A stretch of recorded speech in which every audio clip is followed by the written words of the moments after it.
So Deadpool and Wolverine are both being manipulated by a foe from the future as he is in the process of creating a ginormous world event, World War III. And because of such, the duo are going to have to fight ginormous mutated dragons. And yes, that all sounds crazy even for Deadpool and Wolverine standards. But this is AJ here at the Hero Informer, and let's get into it. So yeah, because of the actions of Deadpool, South Dakota is now under an emergency evacuation because it's sort of biohazardly dangerous right now. As the news reporter goes on to say, in the region known as the Badlands, South Dakota, several hundred square miles are now considered a dead zone after a shocking disaster at a nuclear power plant. What exactly happened, we don't know yet, but this could very well turn out to be America's Chernobyl, which when you put it like that means it's very serious business and potentially irradiated land, which is exactly what Deadpool wants. Because as we immediately move over to the canyons and mountain of this now irradiated Badlands part of South Dakota, we see exactly why this had to happen. Because Deadpool is currently under the control of a villain named Stryfe. And Stryfe is a very interesting case because he not only comes from the future, but he's a clone of Cable. And you know, whenever Cable, or by extension his clone here, is involved, you already know there's going to be time shenanigans sprinkled all in this little event here. And as such, we see him even going on to say in this little cave and hideout of his, very reminiscent of the Batcave, which I find pretty amusing. He goes on to tell Deadpool here that time is a clock that winds and takes in 4 different dimensions.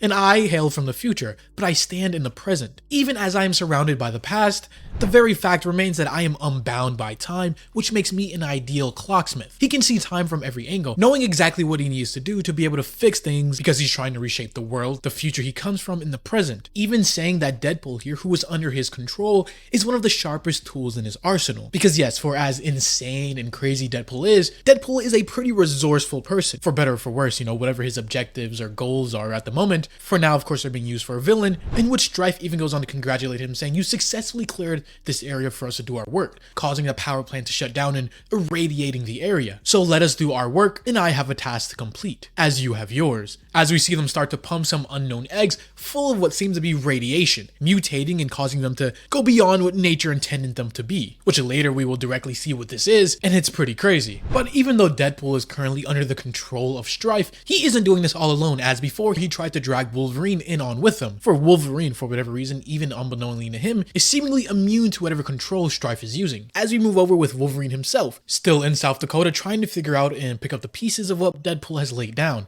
as he is here with a little previous buddy of his, or buddy/enemy Maverick, who Maverick himself is working for an organization known as WE, the Office of National Emergency. And this organization doesn't really play well with superheroes, you know, they're one of the government's answers to what if the Fantastic Four, the Avengers, the X-Men, the mutants, what if there are no heroes around to help whatever threat comes about? Then you have different organizations such as the WE here. But because now it seems like Wolverine and his organization are on the same page trying to figure out what is going on here, he decides to share some of his evidence here with Maverick, going on to note that yes, him himself, he saw the little flash in Deadpool's eye, knowing that something is amiss and he isn't himself. And while they were here at this destroyed base before, he picked up a canister, something labeled Legacy Reborn. And whatever sludge or whatever it is inside of it was the same thing inside of Deadpool's blood. And so Wolverine decides to hand this over to them because his organization has labs that they can cross-reference and search what exactly is going on. But for now, digging even deeper into the evidence at this base, we find another sort of costume, one very similar to what Deadpool himself was wearing, except this one seemed to have been tailor-made for Wolverine himself, with Maverick even going on to hypothesize,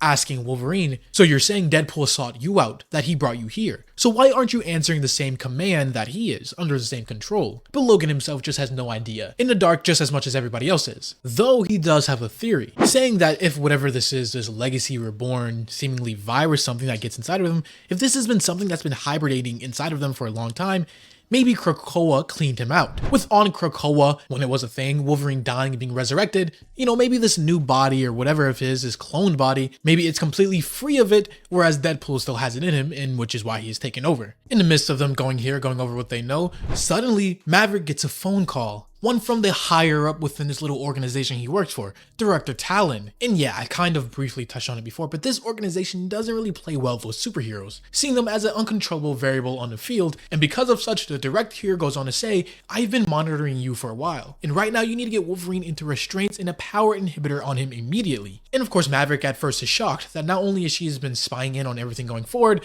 but she's ordering him to essentially put Wolverine on a leash, with this director going on to clarify, saying he's a weapon of mass destruction. destruction. And Wolverine could, as you already said, be under the influence of the outside party, the same party and force that didn't hesitate to trigger a nuclear event. So do it or I'll be forced to assume you're undercutting the objectives of this agency, which for Maverick would either mean just immediately put in prison or even some other worse consequences, putting him in a tough corner because it's either he obeys to the hearings of his higher-ups and betray his friend or suffer the consequences, but thankfully that is an option that he doesn't really get to solve right now, as Wolverine isn't stupid. He's not going to sit around and let this organization alter his fate. He's going to get out of there as fast as he can, as he steals a helicopter and rides off. The same helicopter that was this organization's, mode of transportation, so they're forced to use whatever Deadpool and Wolverine came on, a rundown beat up old RV. All while this is going on, the villains, Stryfe, and now Deadpool working with him, his almost sidekick, continue on furthering their goals. As Stryfe goes on to say, the dinosaurs didn't know what was coming. Humans don't know what's coming either. But I have lived the future. That world, that future that I come from, is a very punishing hell,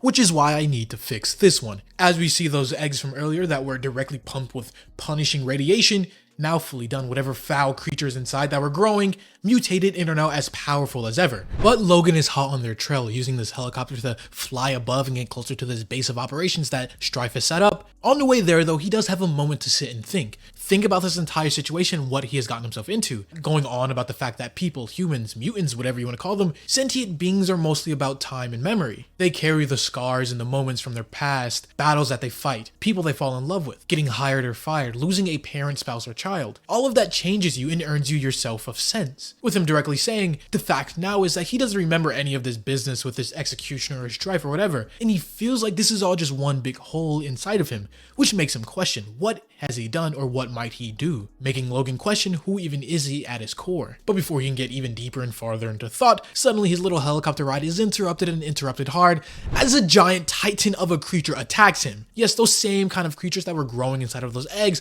now fully matured and mutated into these hulking beasts, almost kaiju levels of size. And the thing about Wolverine is that yes, while he is still a human and experiences fear, he's an experienced veteran, living centuries upon this earth, and at this point he has tussled with a few giant creatures here and there, meaning here and now he is calm, cool, and collected under the pressure. As he says, he doesn't know whatever this thing is, but it's big, and something being big has never bothered him before. He's always been the shortest guy in a fight. To him, being tough and mean mattered way more than just being tall and ugly. And when fighting something ginormous, you just have to get creative on where to hit them. As immediately after jumping out of the helicopter and letting it crash into this giant creature, Wolverine gets on the ground, getting in his fighting stance, only to realize that no, it's not just that one winged creature from before. Two of them now looking down at Logan at their giant menacing stature. But again, like I said, Wolverine isn't panicking or thinking of how he can get out of the situation. He is cool, calm, and collected, with him immediately deciding to jump into battle, jumping up and almost instantly being eaten. Thankfully, with Wolverine and his certain set of special abilities, mainly being his healing factor, this isn't as big of a problem as it would with a couple other heroes, because as a creature goes to chomp down and swallow him,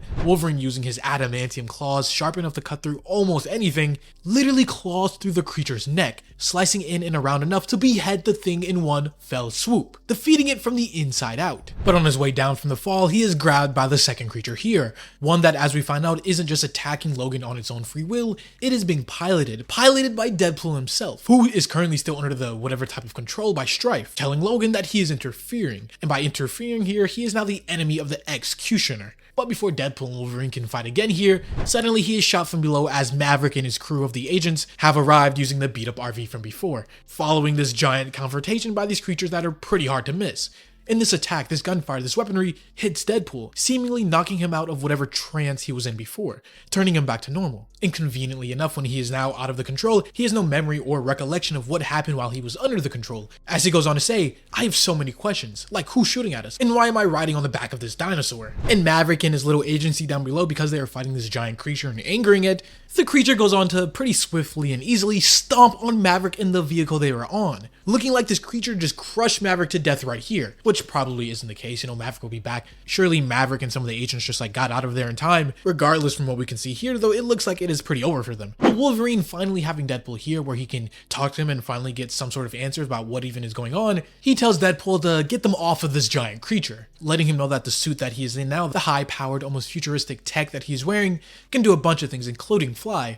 which Deadpool just has a weird fixation on not liking, as he even says, "I'm not sure if I like that. I've always thought of myself as more of a street level hero, kind of like a cuddlier, less scully version of the Punisher." Which is funny that he says that because Deadpool himself has done more deplorable things than Punisher ever would. Regardless though, eventually he is able to figure out how to get this thing to fly as they fly out of there, with Wolverine going on to say as they fly past this dinosaur creature here, "Please tell me that that's all of them, and please tell me what is actually going on here, because this sure feels like we've stumbled into the beginning of a world war, and somehow we're enlisted on both sides." As we cut over and see it is far from over, Stryfe, this futuristic clone version of Cable, now not only riding on a bigger version of the mutated bony dinosaur creatures, but he has an army of them ready to wreak havoc and further whatever goals he has. Such goals that we won't get to see here as this issue and video comes to a close. As always, this was AJ here at the Hero Informer, and thank you for watching.